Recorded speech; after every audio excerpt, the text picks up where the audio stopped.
பிள்ளையானுக்கும் உயிர்த்தஞாடு குண்டுவெடிப்புக்கும் சம்பந்தப்பட்ட பின்புலத்தில் நீங்கள் அவரை முன்னெடுப்பதாக இருந்தால் அதற்கான விசாரணை எப்பொழுது நடைபெற்றிருக்க வேண்டும். இப்பொழுது புதிதாக இப்பொழுது வைத்துக் கொண்டு இந்த வாரம் அறிவிக்க முடியாது. ஏன்னா அதுக்கான 90 நாட்கள் வரை நீதிமன்றத்தில் அனுமதி பெற்றிருக்கிறீர்கள் அவர் குறித்த மேலதிக விசாரணையை பூர்த்தி செய்வதற்காக. அவை இதில் அவர் சம்பந்தப்படுத்திய எதுவும் பெரிதாக இவர்களால் முன்னெடுக்க முடியுமா என்ற கேள்வியை இது எழுப்புகிறது. ஆகவே இந்த விடயங்கள் தான் உயிர்த்தஞாறு இன்னும் சில நாட்கள் இதற்கான ஒரு விடயத்தை அவர்கள் செய்தாக வேண்டும். இல்லை என்று சொன்னால் வளமை போல இவர்கள் வாக்குறுதி வழங்குவதும். ஏன்னா இந்த இது அவர்கள் வழங்கிய தேர்தலுக்கு முன்னரான வாக்குறுதிகள் ஒன்று.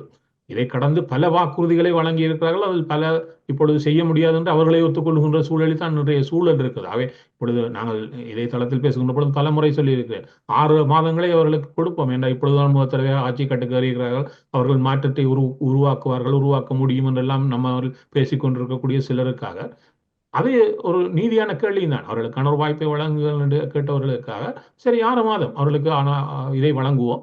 அதன் பின்னர் இப்பொழுது 6 மாதங்களை கடந்து 7வது மாதத்தினுடைய பூர்த்திக்கு வந்திருக்கிறோம்.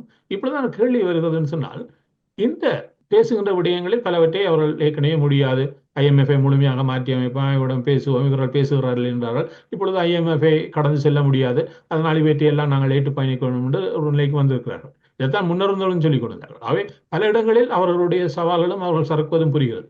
இப்பொழுது இந்த விடயத்தில் தாங்களாக 1 மாதத்துக்கு முன்னர் 31ஆம் நாள் வெளிப்படையான மேடையில் வெற்றி சொன்னார், உயிர்த்தஞாறு விடயங்களுக்கான முழுமையான குற்றவாளிகளை அடையாளம் கண்டு இவர் அறிவிக்க முடியாது.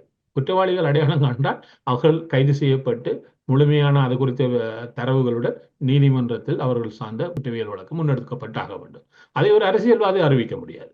அதன் பின்னர் அவர்கள் அதை செய்ததன் பின்னர் துறை சார்ந்த அமைச்சர்கள் சொன்னால் நாங்கள் இந்த நடவடிக்கைகளை எங்களுடைய துறை சார்ந்தவர்கள் முன்னெடுத்திருக்கிறார்கள் என்ற ஒரு அறிவித்துள்ள நின்றோடும். இது அரசியல் மயப்படுத்தப்பட்டதாக மாறக்கூடாது. அவர்கள் தண்டிக்கப்படும் வரையும்.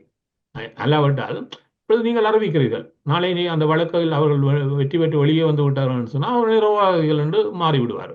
அதன் பின்னர் ஒரு கேள்வி விடும். அப்ப இந்த இதில் நீங்கள் என்னத்தை சாதித்தீர்கள், நீங்கள் இதில் 6 குற்றவாளிகள் அடையாளம் கண்டு அதற்கான பொறிமுறையை பெற்றுக் கொடுத்தீர்கள் என்ற ஒரு கேள்வி மீண்டும் எழுப்பப்படும். இப்பொழுது ஒரு தேர்தல் இருக்கிறது, இந்த ஆண்டினுடைய இறுதி தேர்தல். இந்த இறுதி தேர்தலில் காலத்தில் ஏதோ ஒன்று பேச வேண்டும் என்பதற்காக இதை பேசியிருக்கிறார்கள். இந்த விடயம் கூட மே 6ஆம் தேதிக்கு பின்னர் காலாவதியான ஒரு விடயம் ஆக்கப்படும் என்றால் அதுக்கு பின்னர் இதை கடந்து போய்விடலாம். அவை இதுவரை, ஆனால் அதுக்கு முன்னரே, அந்த தேர்தலுக்கு முன்னரே இப்பொழுது ஒரு விடயம் வந்திருக்கிறது. என்னுடைய எதிர்பார்ப்பில் அவர்கள் ஏதோ ஒரு அறிவிப்பை இந்த நாட்களில் விட்டாக வேண்டும்.